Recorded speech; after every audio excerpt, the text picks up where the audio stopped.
everyone. We are finally ready for the deep look into Nobody Home.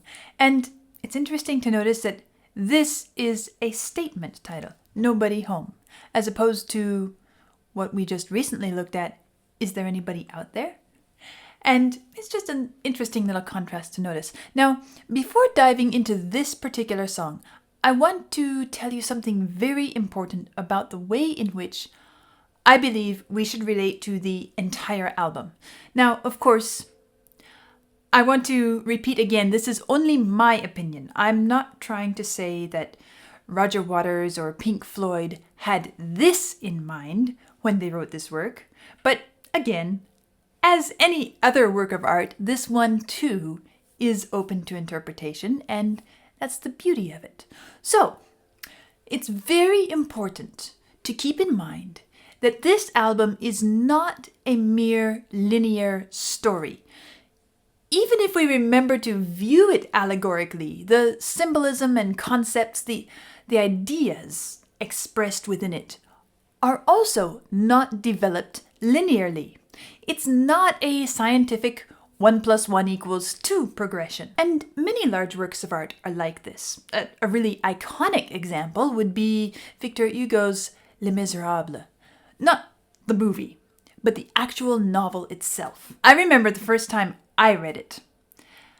The incredible number of digressions, which were so often highly developed in their own right, was dizzying. In fact, I recognized a couple of them that I had read as standalone stories in middle school, never even guessing in middle school that they belonged to a larger work, simply because they were so complete in themselves. Similarly, here with The Wall, there are digressions, detours, lumps and bumps that are developed into their own branches, and somehow each one can be traced back to the wall concept, but they don't necessarily form a continuously progressive narrative or a development of ideas start to finish. We're at one of those points now.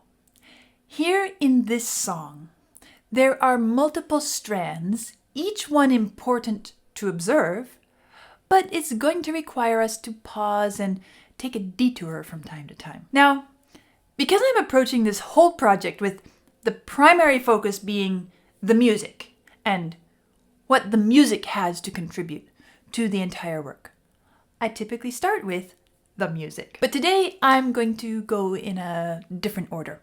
I want to talk first about Pink's state in this song. We just saw him choose a new life, embark on a new path in the last part of Is There Anybody Out There? We left off then after he took a systematic, regimented approach to moving forward.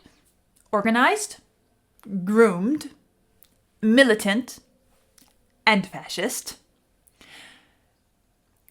We could see that he was cold and cruel and unfeeling, and we might expect the next chapter to tell us what he does with this new persona. How does he wear it? What does his life look like in it? But instead of taking a next logical step progression approach and looking at his behavior after this drastic change, this internal makeover, we meet instead Nobody Home. Actually, this song tells us something incredibly important about Pink, which will help us to understand not only here and what we are coming to next, but also the final outcome at the end of the album. In spite of appearances, and in spite of what we will see of him in the future, this song shows us the other side of Pink's state. It's a recognition that he himself is not present, that his newly adopted brutal fascist persona is not truly who he is.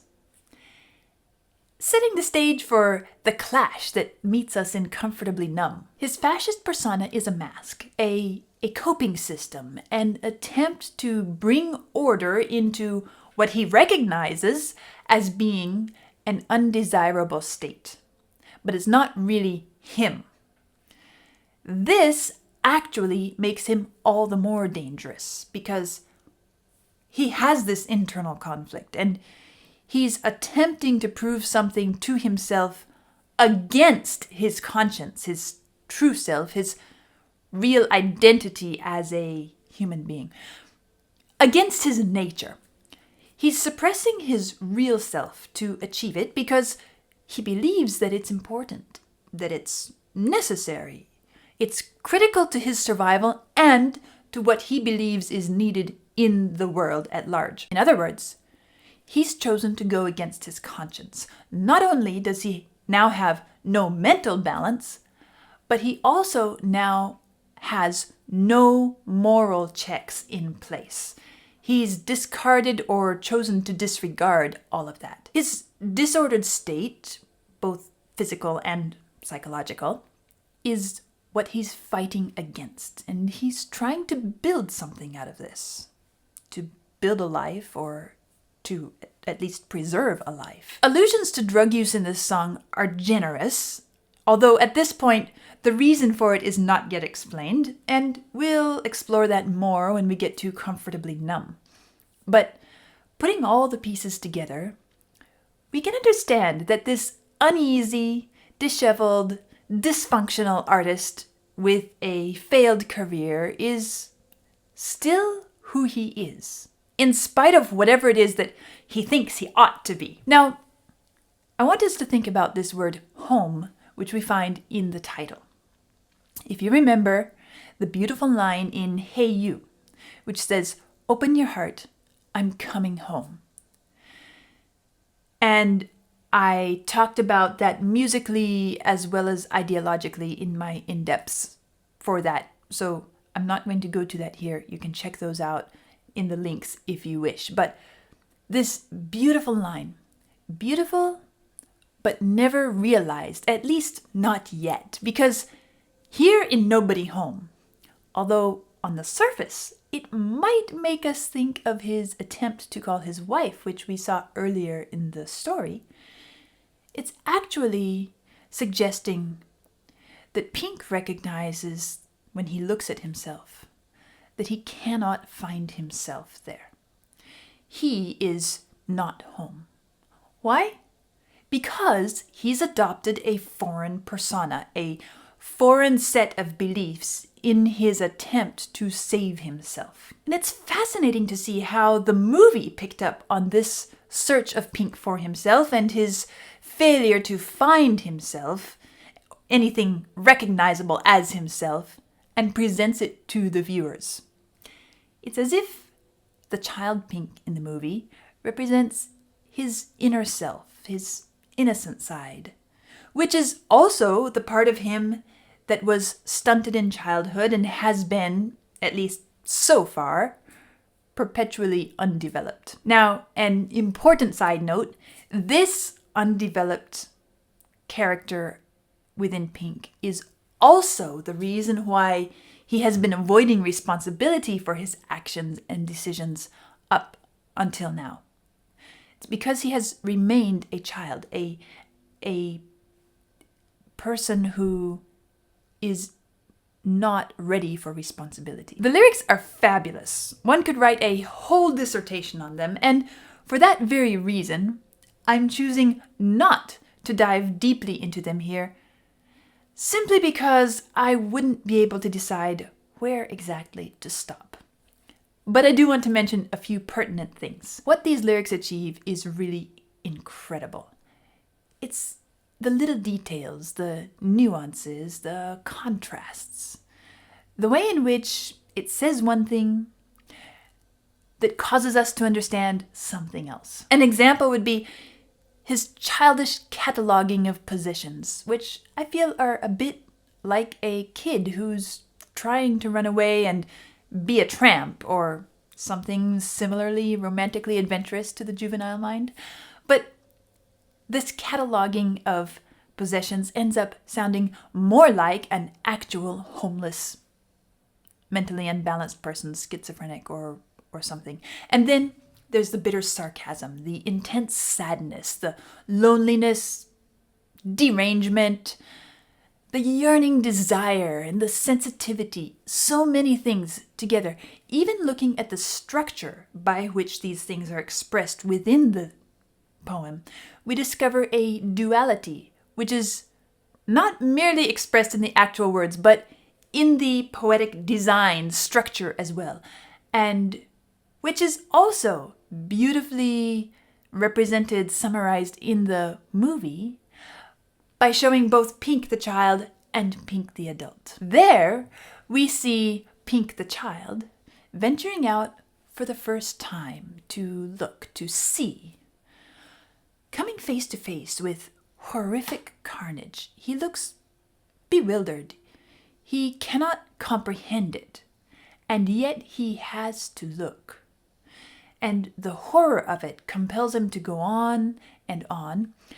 This is not just about his family history with the war, the loss of his father, the incredible impact which that first brick had in his life on the building of his wall. Well, it is about that, but it's about so much more as well. This is the inner child Pink, looking for himself, looking for someone recognizable. After all, he did say, "Open your heart, I'm coming home." But where is this person who made such a promise?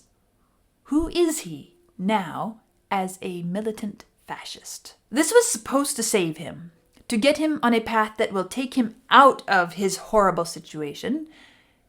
He's chosen to take action. He's prepared himself for it in the previous song. And now he's embarking on this quest. Of course, in this brave new persona, he has to be courageous, to face the facts, to do what needs to be done, which, of course, includes doing the things he's always avoided doing, such as self-evaluation, self-examination. I like the way the movie sums it up in just a few seconds in one scene. When the child finds the adult huddled in a corner, reading the little black book of poems, he thinks he might have found who's missing. He goes closer, and there's a clueless curiosity in his eyes, a bit of fear because this person looks like a stranger and is behaving rather strangely. But he advances anyway. He has to know. He taps him on the shoulder. The adult turns and meets him with an empty, deranged grin. The boy is horrified and runs away in terror. He has come face to face with who he is, who he has become, and there's nobody home. The babe he wishes to get in touch with in the song is not his ex-wife. Neither is it his mother's voice calling to him in some memory, but it's Pink, looking for some remnant of himself, some recognizable glimmer, but there's nobody home. He continues wandering through the carnage which he finds out in the world, lost, bewildered, seeing it with his eyes, but not processing the implications, not yet comprehending that this is real and that this destruction is the result of walls, of bitterness, blame shifting, the result of Pink's life path up until now. This is what his life has accomplished. He does not yet understand it. But at least he's taken the first step, and that is to view it, to let his eyes see it. This is poignantly expressed in the line, "I've got a grand piano to prop up my mortal remains." It's a bitter acknowledgement that what he sees now is just a skeleton. No soul, no inner life, just a sad, physical presence. In fact, it's striking how much of the self-inventory in this song is merely the cataloging of possessions and physical attributes.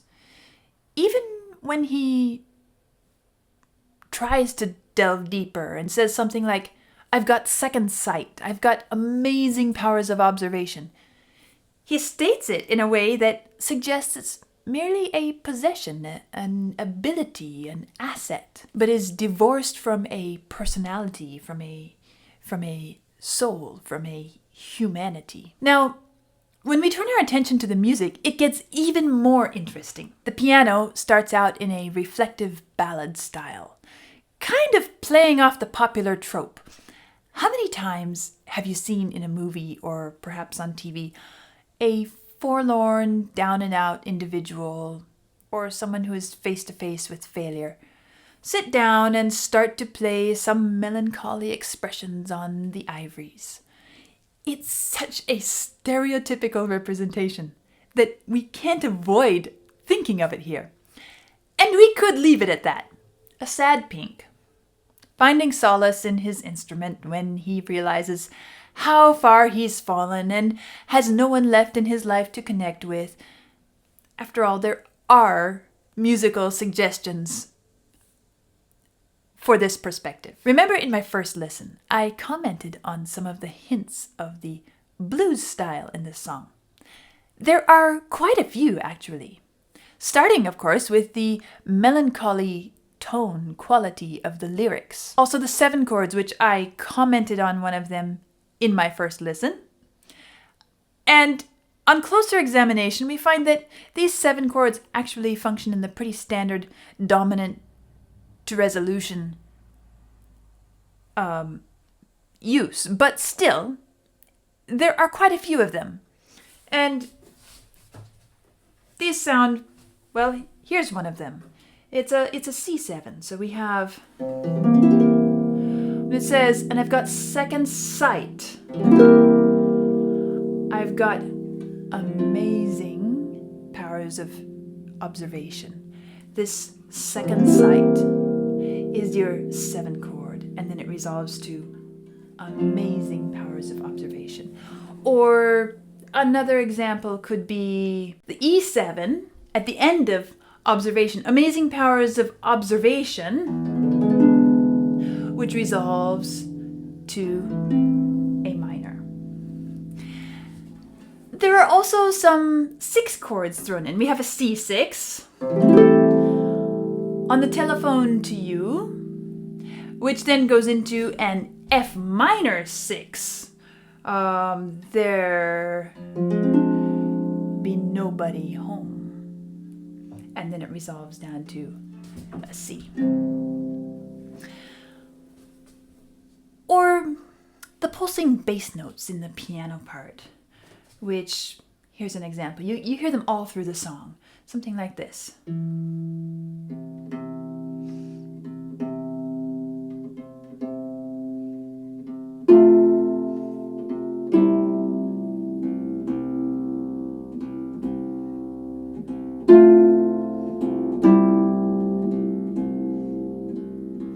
You can picture somebody sitting at the piano just playing a bass note and improvising some chords above in a sort of sad state of mind. Even the melody, with its predominantly monotone setting, as if he's speaking in a low, de-energized voice, occasionally rising out of the depressed range with a frustrated exclamation. It starts with him singing here. I've got a little black book with my poems in. I've got a bag with a toothbrush and a comb in. When I'm a good dog, they sometimes throw me a bone in. And you notice how much of that is on a single note, repeated, very monotone, depressed, no energy, no ambition. And then there's an exclamation after a while. And I've got second sight.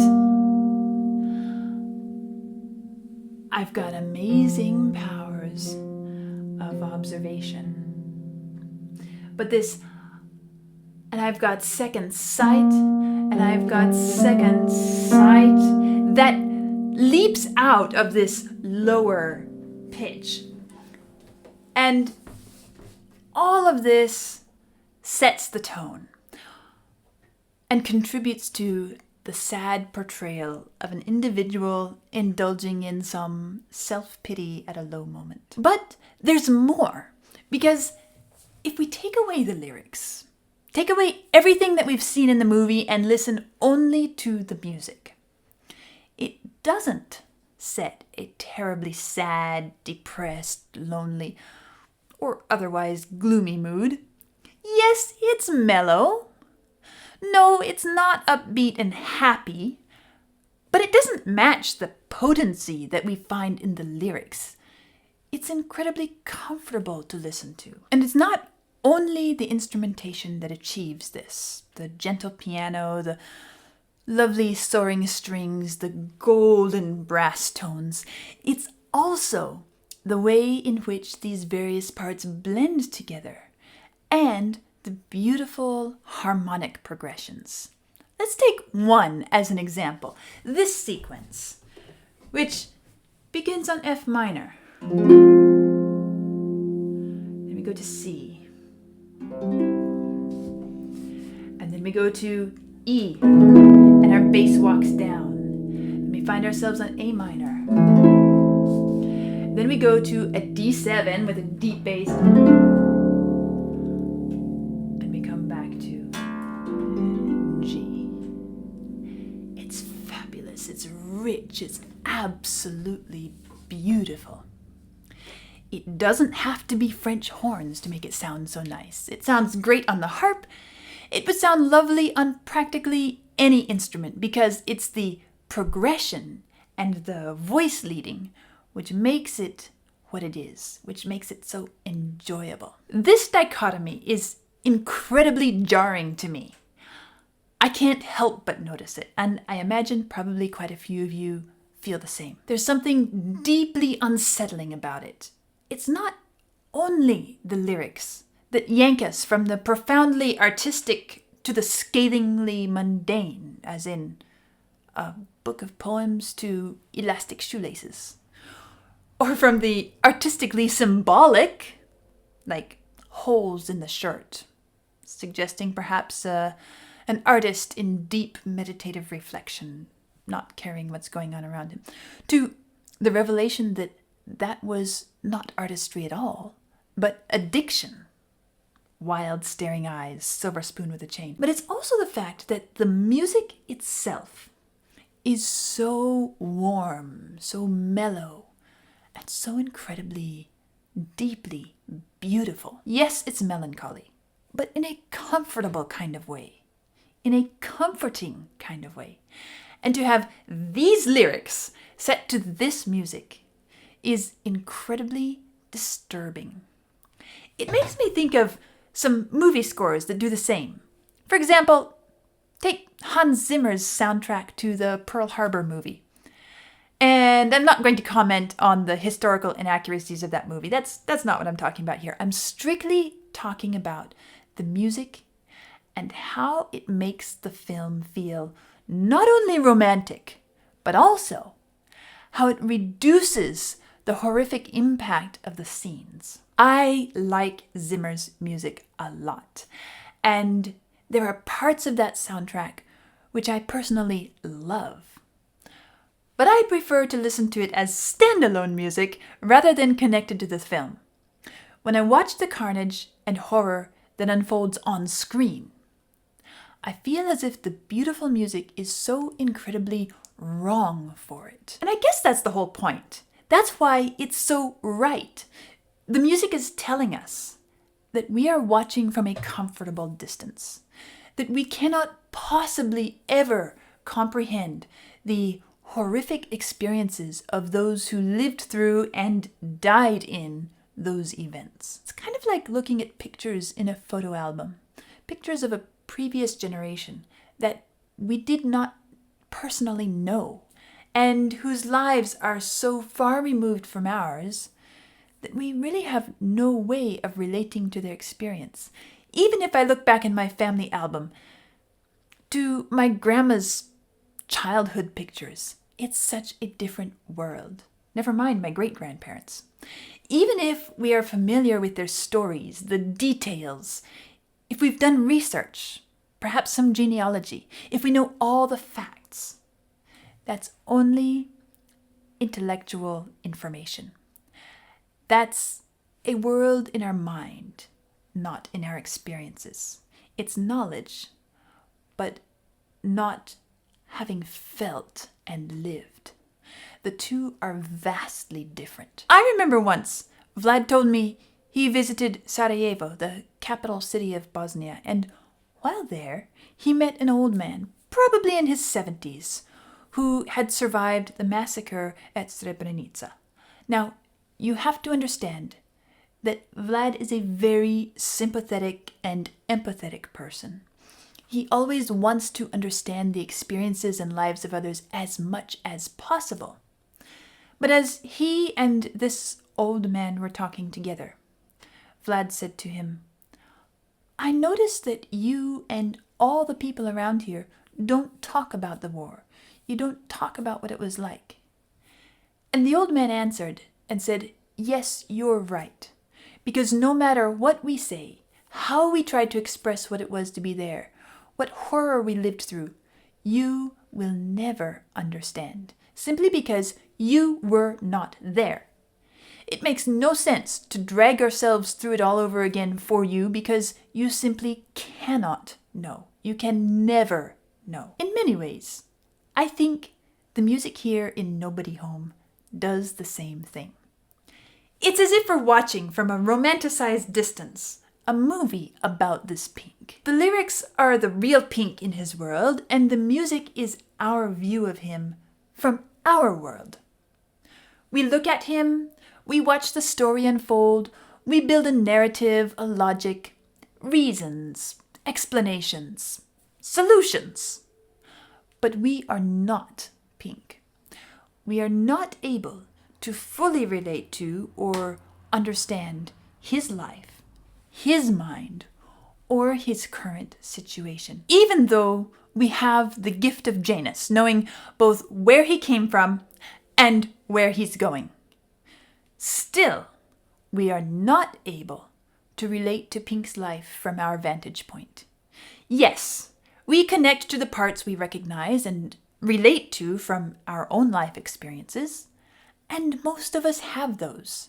His story speaks to us, it helps us. But still, we can never truly know his experience. And this is important for us to remember, not only here, but whenever we meet someone who has gone through an unusual or unusually difficult experience. Like, for example, the loss of a child, war, or the current tragedy in Hawaii, or even some as usual as divorce. Those who have lived the experience are the only ones who truly know. Of course, we should do our best to connect, to support, to understand, and we should also do our best to learn what lessons we can from our observation and understanding and apply those to our own lives. But we should never assume that our judgments, our perspective, our solutions would have been better, or that we can solve the problems or remove the pain that they carry within them. And this is probably one of the most important lessons that we can learn from this rock opera. And so here, as we follow Pink through this saga, we sit in our comfortable easy chairs, we dissect, we discuss, analyze, and of course, especially in this album, we should. That's what it's here for. But we must also remember, we are not ourselves Pink. We do not fully understand him. And maybe we never will. What a blessing. I'll see you next time.